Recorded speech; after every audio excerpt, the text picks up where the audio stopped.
중요한 이야기들만 그냥 잠시 나누도록 하겠습니다. 2015년 봄쯤이었습니다. 3년 전이죠. 네.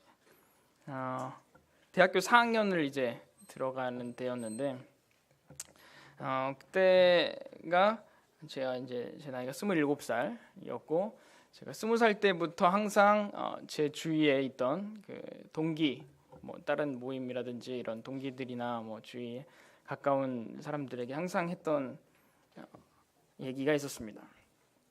나는 27살에 결혼하겠다. 7년 동안 얘기한 그날이었기 때문에 이제 27살이 되었기 때문에 저는 제가 늘 얘기했던 대로 결혼을 해야 되는 해가 됐습니다.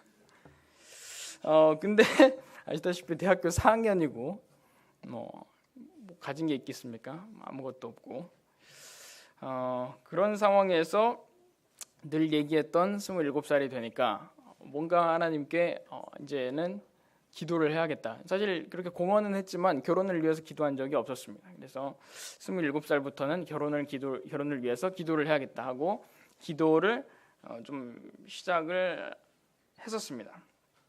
근데 이제 그때 기도했던 기도 제목은 딱 기준이었습니다. 기준. 하나님 앞에서 정말 어떤 자매를 만날 것인가라는 기준을 놓고 기도하던 중에 그냥 제 나름대로 이런 자매면 좋겠다라는 어떤 상이 생겼는데 하나님의 뜻을 행하면서 하나님의 일을 이렇게 같이 감당하는 데 있어서 정말 나와 같은 마음으로 함께 모든 것을 도와주고 함께 해줄 수 있는 자매면 좋겠다. 상식적인 선이죠. 모든 것을 버리고도 정말 하나님을 쫓을 수 있는 그런 마음을 가진 사람이었으면 좋겠다. 그리고 마지막으로 여호와를 경외하는 그런 자매였으면 좋겠다. 이런 세 가지였습니다. 특별한 건 아니었어요. 그냥 누구나 생각해 볼 수 있는 그런 기준을 가지고 기도를 시작한 거죠. 그렇기 때문에 제 마음 가운데는 이런 마음이 있었습니다. 아까 두 번째로 말씀드렸거든요. 모든 것을 버리고 따를 수 있는 사람이어야 된다. 왜 그랬냐면 제 스스로가 제 평생을 두고 생각해 볼 때 하나님이 언제 어떻게 나를 부르실지 모른다. 어떤 일로든요. 그것이 무엇일지 모르지만 하나님이 부르실 때 적어도 어떤 자매와의 그런 부분에 있어서 걸림이 되거나 또 비전이 안 맞아서 혹은 또 뜻이나 분별이 달라서 그런 것들이 장애를 받지 않았으면 좋겠다는 생각이 있었거든요.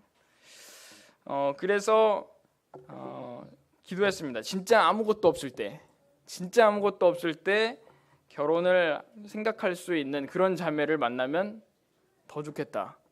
뭔가 갖춰지고 준비가 된 상태에서 만난 자매라면 모르겠어요. 뭐 제 어떤 편견일지 모르지만 제가 그것을 다 버린다고 했을 때에 마음이 어려울 것 같은 거예요. 저라도. 그러니까 애초에 그냥 아무것도 없을 때 저를 이렇게 만나려고 하는 자매라면 제가 그런 것들을 가지고 있다 하더라도 버리면 원래 없었을 때 만났기 때문에 그런 생각이 더 쉽지 않을까, 뭐 그런 개인적인 생각을 가지고 대학교 4학년을 그때에 누군가를 만나야겠다 이런 생각을 하면서 기도를 했던 거죠. 근데 딱 그때 봄에 2015년 4학년 딱 시작할 때 그 봄에 교사 강습회가 온골송천교회에서 있었습니다. 그래서 저는 이제 찬양팀으로 함께 하고 있었는데 굉장히 특이한 점을 발견했어요. 온골송천교회는 자매들이 음향이나 영상이나 이런 거를 하시더라고요. 그래서 제가 굉장히 여기는 특이하다. 보통은 형제들이 그렇게 하는데 여기는 자매들이 이런 일을 하는구나. 특이하다 생각을 하고 이제 강습회가 싹 끝나고 싹 마무리하고 이제 저는 악기들 다 챙겨가지고 나가려고 하는데 어떤 자매가 딱 내려와가지고 거기에 있는 모든 그런 음향 장비, 악기, 뭐 라인 이런 것들을 막 정리를 혼자서 하더라고요. 그래서 진짜 특이하다 여기는. 그렇게 만난 게 첫 만남이었습니다. 딱 가가지고 여기 교회는 제가 이제 궁금해서 물어봤죠. 이 교회는 형제님들은 음향을 안 하시고 자매님들이 음향을 하나요? 굉장히 특이해서 어떻게 된 건가요? 하고 물어봤는데 보통은 형제님들이 많이 하시는데 평일이나 이런 특별한 행사 같은 경우는 형제님들이 못 오시는 경우가 많아서 자매들이 거의 이런 일들을 감당하고 있다 이렇게 얘기를 하는 거예요. 특이하구나 하고 헤어졌습니다. 그러고 일주일인가 2주일 뒤였어요. 저희 교회에서 교사 세미나가 있었습니다. 교사 세미나에 한 번도 보지 않았는데 그 자매가 온 거예요. 그래서 저는 속으로 생각했죠. 날 보러 왔구나. 네. 그것은 물론 아직 그 진위가 밝혀지지 않았지만 저는 저를 보러 온 것으로 이렇게 지금까지도 생각하고 있습니다. 제가 물어보진 않았습니다 그때. 네. 그리고 왔어요. 왔는데 그때 이제 한번 일면식이 있으니까 제가 얘기를 했죠. 교사 세미나도 오냐고. 처음 왔으니까 원래는 안 다녔는데 이제 좀 다녀보려고 한다 그런 얘기를 하더라고요. 옹골청천교회가 그렇게 많이 대외적으로 다니지는 않았던 때였어요. 그래서 이제 왔던 게 굉장히 신기했고 그러면서 이제 그때 음향 얘기도 하면서 그렇게 하는데 그런 얘기를 하더라고요. 이제 그런 자매들이 하고는 있지만 실제적으로 그런 것들 어떤 배움을 가지고 한 게 아니었기 때문에 미숙하고 모르는 점들이 너무 많다. 그래서 그럼 그런 것들이 있을 때마다 혹시 도움이 될 수 있으면은 내가 도와줄 수 있는 부분이 있으면 도와주겠다. 그러면서 핸드폰 번호를 건넸습니다. 근데 정말 순수한 마음이었습니다. 그때는 뭔가 이렇게 그런 건 아니었고 순수한 마음으로 알려주겠다. 왜냐면 자매가 그런 일들을 하는 게 저는 귀해 보였거든요. 근데 이제 그렇게 세미나 끝나고 저녁에 바로 연락이 왔어요. 왜냐면 교회에 이제 청년부를 하는데 음향 장비를 이렇게 다루는 데 있어서 진짜 소리가 아예 안 난 거예요. 근데 어떻게 해야 되는지를 모르겠어가지고 이제 저한테 연락을 한 거죠. 그래서 이제 어떻게 해가지고 방법을 가르쳐 줬습니다. 해결이 됐는데 이제 뭐 고맙잖아요. 그래서 뭐 이렇게 고맙게 카톡을 이렇게 주고받고 연락을 주고받고 하고 이제 그렇게 끝났었습니다. 근데 한 2, 3주쯤 지났을까요? 연락이 또 왔어요. 그런 것들을 좀 배울 수 있는 장이 있었으면 좋겠다. 근데 여기는 옹골성촌은 형제님들도 계시지만 진짜 장비가 옹골성촌은 음향 장비가 굉장히 좋습니다. 거기 투자도 많이 하고 음향에 대해서 관심이 많으신데 교회적으로 그래서 이제 장비를 굉장히 좋은 걸 가지고 있는데 사용할 줄을 잘 모르시는 거죠. 형제님들도. 그래서 이제 형제님들을 통해서 이제 공식적으로 그 자매님이 얘기를 해서 그 음향 세미나를 교회에서 해줬으면 좋겠다 이렇게 요청이 온 거예요. 그래서 이제 제가 그러면은 제가 기꺼이 제가 할 수 있는 범위 내에서 도와드리겠다 해서 이 세미나를 준비를 해서 강의를 준비를 해가지고 그 교회에 가서 이제 옹골성촌에서 음향 세미나를 했었습니다. 준비하는 그 과정에서 이제 계속 이렇게 개인적인 연락이 오고 갔죠. 그리고 이제 거기서도 그렇게 준비하고 또 하고 난 다음에도 이렇게 애프터로 또 얘기가 있고 그러면서 이제 개인적인 연락을 좀 하게 되는 거였습니다. 근데 이제 그런 과정에서 마음 가운데 정말 이 자매의 그 성실함과 그런 어떤 섬기는 모습들이 너무 이렇게 귀해 보이는 그런 마음이 있었습니다. 그래서 한번 이제 마침 결혼 기도를 하고 있던 때였기 때문에 한번 장로님께 말씀을 드려봐야겠다. 그래서 이제 소영길 형제님 그때 말씀을 드렸었습니다. 그래서 이제 소영길 형제님이 이렇게 말씀 들으시고 교제를 한번 시작해 볼 수도 있다. 그래서 이제 그 옹골성촌 교회 장로 형제님께 또 말씀을 드렸어요. 그래가지고 이제 저는 좀 기다리고 있었는데 옹골성촌에서 답이 왔습니다. 아직 그 자매 가족이 믿지 않는 가정이기 때문에 내가 아직 대학교 4학년이고 아직 아무도 준비되어 있지 않은 상태이기 때문에 이렇게 만남을 하는 것이 쉽지 않겠다. 조금 나중에 이렇게 봤으면 좋겠다. 뭐 이런 그런 일종의 거절이 있었습니다. 그래서 그렇게 되는구나. 주님이 아직 인도하시는 때가 아닌가 보구나 하고 이제 저는 깔끔하게 마음이 이렇게 정리되고 그러고 이제 그렇게 이제 싹 정리된 상태로 한 1년이 넘게 지났습니다. 그 기간 동안에 이제 저는 4학년 졸업도 하고 이제 뭐 인턴도 하고 취직도 하고 하는 과정이 계속 있었어요. 근데 저희는 이제 뭐 이미 이렇게 교회적으로 얘기했을 때 안 된다라는 아직은 아니다라고 얘기한 상황이었기 때문에 저희 둘 다 미련 없이 깔끔하게 하기 위해서 핸드폰 번호도 아예 이제 없이 그냥 연락 전혀 없이 그렇게 1년을 이상을 보냈고 뭐 서로 기다려야 된다, 뭐 기다리자, 나중을 기약하자 뭐 이런 얘기도 없었기 때문에 저는 당연히 이제 모든 게 끝났다라고 생각을 하고 있었어요. 그리고 이제 1년이 지난 뒤에 이제 제가 회사를 다니고 있을 때였죠. 군산으로 회사를 다니고 있을 때 2016년 중반 정도 됐을 때였던 것 같아요. 근데 제 마음이 이전 같지 않았습니다. 이제 회사 생활을 하면서 굉장히 제가 그런 사회의 막 그런 어떤 이야기들도 듣고 가치관과 막 이런 힘든 상황들과 이런 것들이 계속 중첩되다 보니까 결혼에 대한 처음에 가졌던 그 초심과 순수함이 전혀 없는 거예요. 제 안에 결혼을 왜 해야 되지라는 생각부터 다시 시작됐습니다. 그래서 굳이 뭐 지금 이 상황이 너무 좋고 또 결혼해서 생기는 그런 부담감이 엄청 이제 크게 밀려오는 거예요. 지금 내 몸도 건재하기 힘든데 누군가를 또 함께 하면서 그 사람을 위해서 시간을 쓰고 물질을 쓰고 또 이렇게 해야 된다는 것 자체가 막 너무 부담이 되는 거였어요. 그래서 이제 결혼은 나중 문제다라고 생각을 하고 있었습니다. 그런데 결혼 기도도 전혀 안 하고 있었죠. 근데 어느 교회에서 연락이 왔어요. 그 형제를 위해서 기도를 하고 있었는데 이제 다른 모임입니다. 근데 어떤 자매가 생각이 났다. 그래서 이렇게 소개를 해주고 싶다. 이렇게 말씀을 하시길래 저는 아직 사실 지금은 결혼에 대해서 전혀 생각이 없는 상태입니다. 그래서 지금은 직장 생활을 하는 것도 너무 버거워서 결혼을 생각하기에는 좀 힘든 것 같습니다.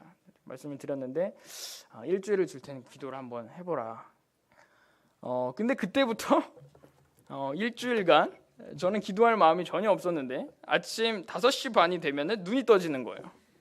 진짜 정확하게 일주일 동안이었습니다. 5시 반에 눈이 떠집니다.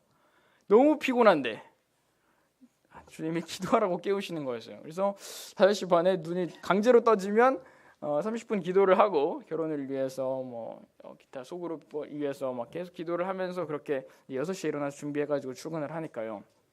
그렇게 일주일이 지속이 되니까 제 마음 가운데 이거는 주님이 만나보라고 하시는 그런 것 같다라는 이제 분별이 서서 만나보겠습니다. 그래서 이제 중매로 해서 만났죠.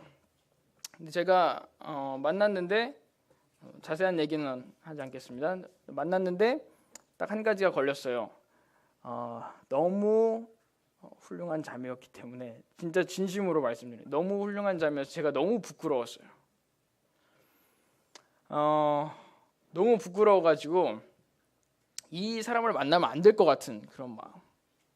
이분을 만나면은 이분이 너무 손해 보는 것 같은 느낌. 제 마음에 그런 양심상 좀 어렵더라고요, 굉장히. 그래서 이제 계속 만나는 과정에 어려울 것 같습니다. 이제 제가 말씀을 드렸어요. 근데 그것을 계기로 해서 이제 그분과 이렇게 잘 되지는 않았지만 그것을 계기로 해서 이제 본격적으로 진짜 결혼을 위해서 진지하게 정말 기도를 해야 되는 거구나라는 생각을 하게 됐어요. 제 마음에 어떤 정리가 일어나는 순간에서 결혼을 해야 될 필요성에 대해서 스스로 다시 한번 생각하게 되고 목적과 이유에 대해서 다시 한번 생각하는 계기가 됐던 거죠. 그러고 이제 정리가 되고 나니까 결혼을 해야 되는 부분이 이제 생각이 났고 또 주님이 그때쯤에 제가 항상 핑계를 댔던 부분이 있었거든요. 이제 교회에 섬기는 지체들이 많이 있는데 이 지체들을 위해서 시간을 내고 있는데 내가 자매를 만나면 연애를 할 수 있는 시간이 있겠는가? 진짜로 그때만 생각했어도 그때 생각했으면 진짜 일주일에 1시간을 내기가 어려운 상황이었거든요. 계속 뭐 시간 조금만 나면 신방 다니고 조금만 나면 뭐 하러 가고 계속 이런 사역의 가운데 있었기 때문에 연애할 틈을 낼 수가 없을 것 같은 상황이었어요. 근데 신기하게 그렇게 이제 안 되고 난 그 이후부터 뭐 회사 일도 이렇게 조금씩 여유가 생겨가고 교회 사역에 있어서도 저를 대신할 사람들이 계속 이렇게 생겨나가고 또 이렇게 막 빡빡하게 돌아가던 프로그램이나 일정들이 좀 더 풀려나가고 이런 것들을 이렇게 주님이 보여주시더라고요. 그러면서 그런 것들이 지금 결혼을 미룰 이유는 아니다. 그런 마음을 주셨어요. 그래서 이제 마음을 열고 그러면 진짜 만나봐야겠다는 생각을 하고 있던 때에 소원결혼전과의 교제 가운데 제가 그 지난번에 이렇게 안 됐던 근데 사실은 분별을 하고 안 된 게 아니잖아요. 애초에 분별조차도 못했던 그런 상황이었기 때문에 그 자매와 그 한고은 자매와의 그런 부분이 아직 남아 있다면 그것을 정리하고 갈 필요가 있다, 이런 말씀을 하셔서 그러면은 한번 다시 만나 보겠습니다 하고 이제 다시 이제 옹골성촌에 얘기를 해서 이렇게 장로님을 통해서 만나게 됐습니다. 근데 제 마음이 전혀 다른 거예요. 1년 전에 그때 봤을 때는 결혼을 하고 싶었을 때였기 때문에 그런지 막 자매가 막 더 막 이렇게 콩깍지 씌웠다고 할까요? 좀 괜찮아 보였거든요. 근데 1년 뒤에 다시 만나니까 예, 많이 다르더라고요. 제 마음이 자매가 바뀐 건 아니었어요. 제 마음이 너무 많이 다르더라고요. 속으로 이런 생각도 했습니다. 콩깍지가 씌었으면 좋겠다, 그런 생각을 할 정도로 너무 객관적으로 보는 거예요. 제가 너무 객관적으로 봐서 막 장점, 원래 이제 장점, 좋은 점 이런 것들로 이렇게 약점이 이렇게 뭐랄까요? 이렇게 보완되면서 그냥 이렇게 가잖아요. 근데 너무 약점이 많이 보이고 단점이 많이 보이고 하지 말아야 될 이유만 막 찾고 있는 것 같은 거예요, 제 스스로. 진지하게 교제에 집중하기가 어려웠어요. 그래서 이제 제 자신을 잘 들여다봤죠. 근데 그런 과정에서 이제 그런 마음이니까 만나기가 점점 더 꺼려지잖아요. 그래서 한 달에 뭐 진짜 교제를 시작했는데 한 2주에 한 번 만나는 수준이었어요. 교제 항상 하기로 하는 시기에. 그리고 만나도 뭐 시간이 없다는 이유로 그냥 뭐 차 한 잔 마시고 끝, 그런 수준으로 만나니까 자매가 이제 이 형제는 지금 전혀 이 교제에 관심이 없다, 이런 생각을 했나 봐요. 한 달쯤 지날 때였나요? 자매가 딱 만나는 자리에서 이런 얘기를 하더라고요. 결혼할 생각이 전혀 없고 분별할 생각이 없는 것 같은데 왜 만나셨나요? 이렇게 물어보는 거예요. 그때 진짜 충격을 받았습니다. 뒤통수를 얻어맞은 그런 느낌.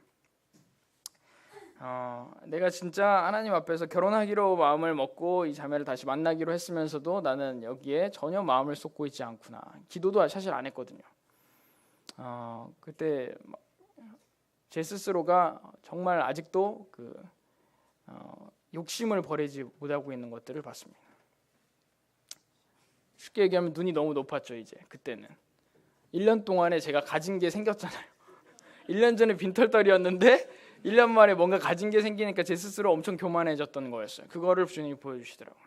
그러니까 그 자매가 눈에 안 차는 거예요. 1년 사이에 제가 바뀐 겁니다.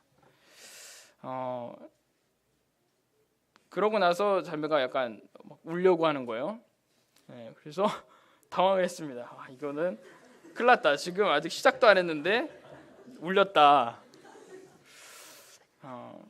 그래서 정신을 차리기로 했습니다. 그리고 나서 그 다음부터는 일주일에 한 3번씩 만나면서 교제에 적극적으로 임했습니다. 그러면서 이제 교제를 하는 가운데 제 마음이 다시 초심으로 돌아가는 그런 과정이 있었습니다. 정말 하나님께서 맨 처음에 결혼을 생각하게 하셨던 정말 대학교 4학년 때 순수하던 그때의 그 마음으로 다시 돌아가서 자매가 정말 그런 하나님을 경외하는 사람인지, 그리고 정말 헌신되이 모든 걸 버리고 하나님을 좇을 수 있는 사람인지, 이런 것만 분별하고 보게 되더라고요. 또한 제 자신이 너무 악한 사람이라는 걸 이제 한번 봤잖아요. 교만한 마음도 보았고, 그렇기 때문에 정말 겸손하게 하나님 앞에서 분별하겠다라는 생각으로 분별을 시작했습니다. 그때에 하나님이 보게 해주신 면이 여러 가지가 있었어요. 간단하게 말씀을 드리면은 한 10가지 정도로 제가 그때 진짜 분별이 딱 됐어요. 10가지를 하나님 보여주셨어요. 그 분의 어떤 그 자매의 장점이었는데, 그 자매가 인격적인 부분에서 모난 부분을 교제하는 동안에 못 봤습니다. 물론 지금은 조금 더 제가 보지 못했던 부분들을 보지만, 그때는 정말 보지만 뭐 나쁜 의미로 말씀드린 건 아니에요. 모난 부분이 진짜 거의 안 보이더라고요. 예를 들면 굉장히 긍정적이었어요. 그래서 어떤 보통은 이제 그 자매들이 얘기를 할 때 막 어떤 부정적인 얘기, 남들에 대한 어떤 안 좋은 얘기들, 이렇게 판단하는 얘기, 평가하는 얘기, 이런 것들이 좀 많잖아요. 보통 형제들도 그렇고. 근데 저랑 교제하는 그 가운데 한 번도 다른 사람의 좋지 않은 얘기를 한 적이 없었어요. 그게 굉장히 저는 귀하게 보였거든요. 그러면서 막 칭찬하는 얘기, 세워주는 얘기, 그런 얘기들을 하는 거예요. 그런 긍정적인 말들, 하나님 앞에 막 항상 기도하는 얘기, 축복하는 얘기 이런 것들이 그 입술에 있는 것을 보고 굉장히 긍정적으로 하나님 앞에서 그런 정서적으로 건강한 상황이구나라는 생각들을 했죠. 그리고 사실은 초등학교 5학년 때 어머니가 돌아가셨어요. 그래서 어머니 없이 사실은 10여 년을 거의 이렇게 생활을 하다가 대학교 들어와가지고 재혼을 하셨거든요, 아버님이. 그런 어머니가 계시지 않는 어려운 환경 가운데서도 어떤 결핍이나 상처를 받아가지고 정서적으로 어려운 그런 모습들을 못 봤어요. 교제하는 동안에. 굉장히 건강한 내면을 가진 것들을 좀 볼 수가 있었습니다. 또 어떤 외모적으로나 신체적으로 그런 핸디캡이 있다고 생각할 수 있는 부분들, 예를 들면 키가 좀 작은 편이잖아요. 그런 것들이 있음에도 불구하고 전혀 그런 것들을 컴플렉스로 여기거나 약점이라고 생각하지 않는 거예요. 이것 또한 하나님께서 허락하신 거다라고 하면서 스스로를 막 축복하는 거예요.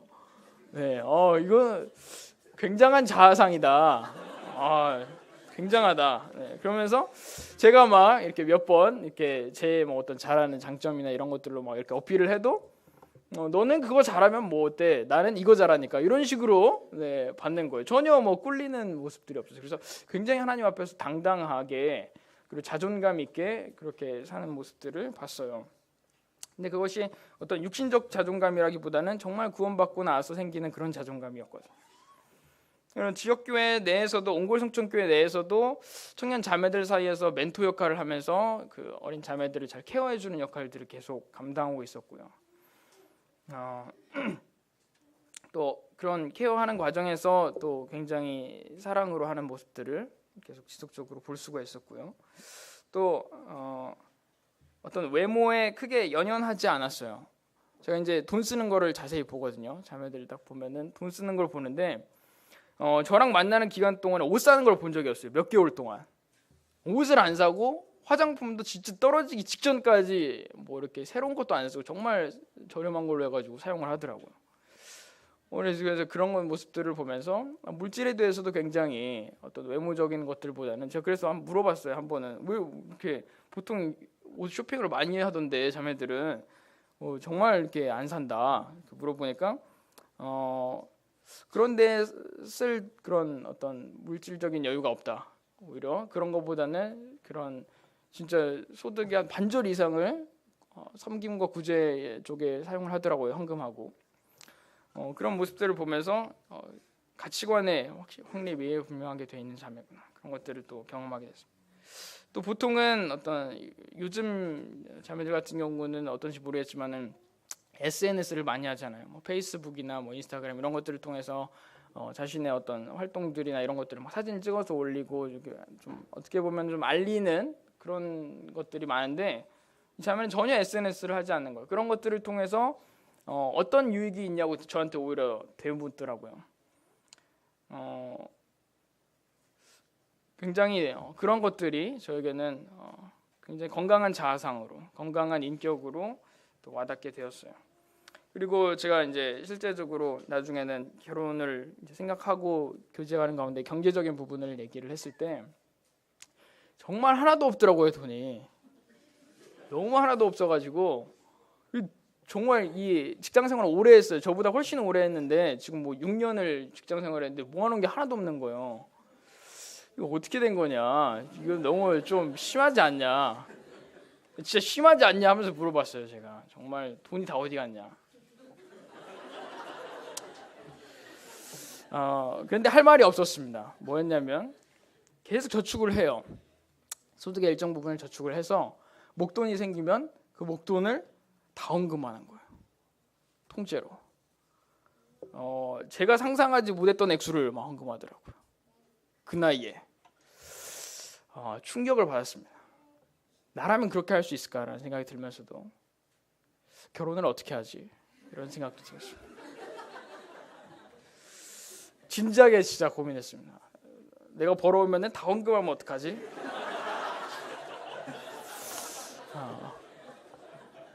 그런 생각이 들었습니다. 진지하게. 그래가지고 그래서 제가 그랬습니다. 나중에 결혼을 하더라도 상의를 하고 헌금을 하자.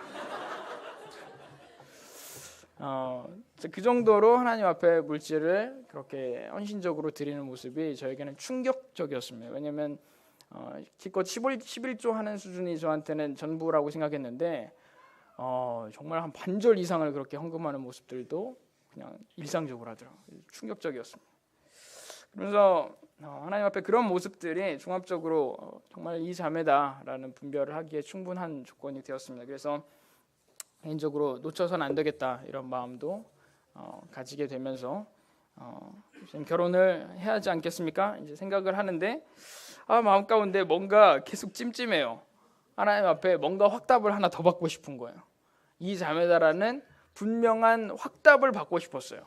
그냥 제 개인적으로 분별하는 거 말고 그냥 누가 봐도 이 자매다라고 생각할 수 있는 기적이 있었으면 좋겠다. 그래서 제가 너무나도 충격적인 그런 도박을 시작합니다. 그 즈음에 제가 한 대도 못 팔았던 차종이 있었어요. 이제 액션트라고 하는 대형 카고가 있었는데 대형차. 이 대형차를 한 대도 못 팔아봤기 때문에 주님 이 대형차를 이 달 내에 교제가 7월까지 마무리하고 이제 이렇게 결과를 얘기하기로 그렇게 얘기가 됐었는데 7월 한 초쯤이었어요. 이제 한 3주 남았을 때 주님 이때까지 한 번도 못 팔아봤지만 주님이 이 결혼을 기쁘게 여기신다면 대형차 2대를 갑자기 이달 내에 팔게 해주십시오 하면서 무모한 기도를 시작했습니다. 그리고 3주 만에 2대가 팔렸습니다. 저는 그 과정 가운데서 하나님이 그냥 하라고 하시는구나. 불쌍해가지고 기적을 보여주겠다. 너의 믿음이 너무나도 불쌍해서 내가 보여주겠다. 그런 마음 그런 것 같았어요. 그래서 제가 하나님 앞에 또 8월 1일 날 2대를 딱 7월 30일 날 정확하게 2대를 7월 30일 날 마지막 날에 2대를 팔고 8월 1일 날에 자매에게 카톡을 남겼습니다. 주님께서 응답을 하셨습니다. 그게 뭔지는 얘기하지 않았습니다. 왜냐하면 차하고 나하고 바꾼 거야 이런 얘기 나오면은 제가 만약에 차를 못 팔았으면 빠인가 이렇게 될까 봐서 제가 차마 얘기를 하지 못하고 주님과 내가 약속했던 부분이 있었는데 주님이 그걸 응답하셨다. 그래서 결혼을 분별했다. 딱 얘기를 하면서 그렇게 결혼을 확정을 짓고 이때까지 오게 됐습니다. 근데 확정이 되고 나서가 사실은 더 힘들었어요. 정말 힘든 과정이 많이 있었습니다. 1년 동안에 지금 벌써 이제 결혼 분별한 지가 작년 8월 1일이에요. 8월 1일이고 결혼하는 거 지금 5월 19일이니까 거의 10개월 이상을 준비하는 과정을 하나님 허락하셨는데 정말 사실 힘든 게 많았습니다. 진짜 그만하고 싶었어요. 결혼 준비하는 과정이.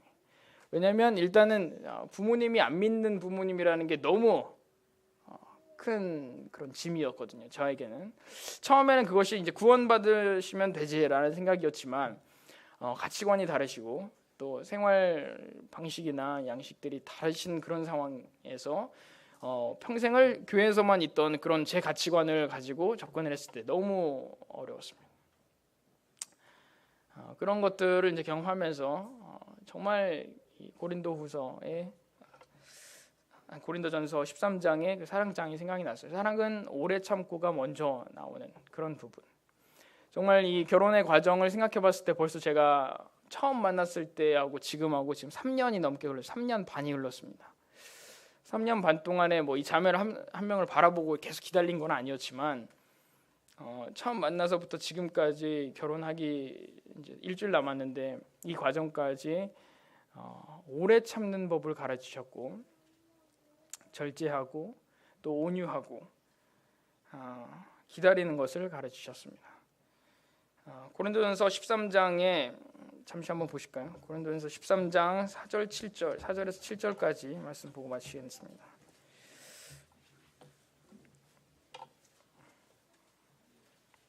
하나님께서 마음 먹으셨으면 사실은 저는 그런 생각이 들었어요. 한편으로 하나님께서 진짜 마음 먹으시면 뭐 한 일주일, 뭐 2주일 만에 그냥 결혼 확정하고 그냥 한 달, 2달 만에 이렇게 결혼해가지고 하는 과정을 제 동생을 통해서 봤잖아요. 제 동생은 너무나도 쉽게 그냥 뭐 이렇게 해가지고 해버렸어요.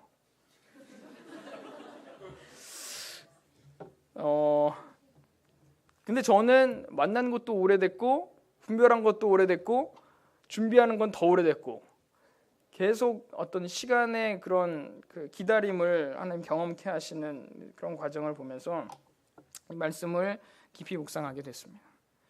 사랑은 오래 참고 사랑은 온유하며 시기하지 않으며 자랑하지 않으며 교만하지 않으며 무례히 행하지 않으며 자기 유익을 구하지 않으며 성내지 않으며 악한 것을 생각하지 않으며 불의를 기뻐하지 않으며 진리와 함께 기뻐하고 모든 것을 참으며 모든 것을 믿으며 모든 것을 바라며 모든 것을 견디느니라. 이 말씀을 보면서 1년을 준비하고 기다렸습니다.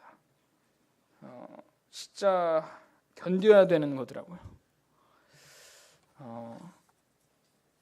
그런 어떤 마음의 인내와 절제의 한계가 다다를 때마다 사랑이 이러한 것인 것을 하나님이 가르치시는 그런 과정을 또한 경험했습니다. 앞으로도 결혼 생활 과정에서도 아마 그런 것들을 더 많이 경험하고 배워야 하리라고 생각합니다. 연애하는 과정이 남들보다 좀 더 길었기 때문에 저는 이 준비 기간 동안에 정말 자매를 많이 울렸습니다. 솔직하게 너무 많이 울려가지고 부끄러울 때가 많습니다. 정말 많이 울렸는데 문제는 뭐 저죠. 참지 못하고 견디지 못하고 온유하지 못하고 인내하지 못하는 제 자신의 모습을 보면서 정말 하나님의 사랑으로 사랑하는 것이 얼마나 어려운 일인지, 또 반면에 하나님께서 우리를 어떻게 사랑하시는지에 대해서 깊이 묵상하는 지난 10개월의 시간이 있었습니다. 앞으로 또한 하나님께서 이 하나님의 때에 하실 것을 또 기대를 합니다. 27살 때 결혼하려고 그렇게 노래를 불렀지만 결국에는 하나님께서 하나님의 때에 3년 반이 지난 이 시점에서 허락하시는 그런 하나님의 섭리를 보면서 분명히 하나님께서 허락하시는 때와 그 방법이 있는 것을, 그리고 우린 그때까지 참고 견디고 바라고 인내하고 절제하는 것을 배워야 하는 것을 또한 경험하게 됐습니다. 앞으로 저희 결혼 과정과 또 결혼 이후의 삶을 위해서 함께 기도해 주시고 또 축복해 주시고 하면 감사하겠습니다. 감사합니다.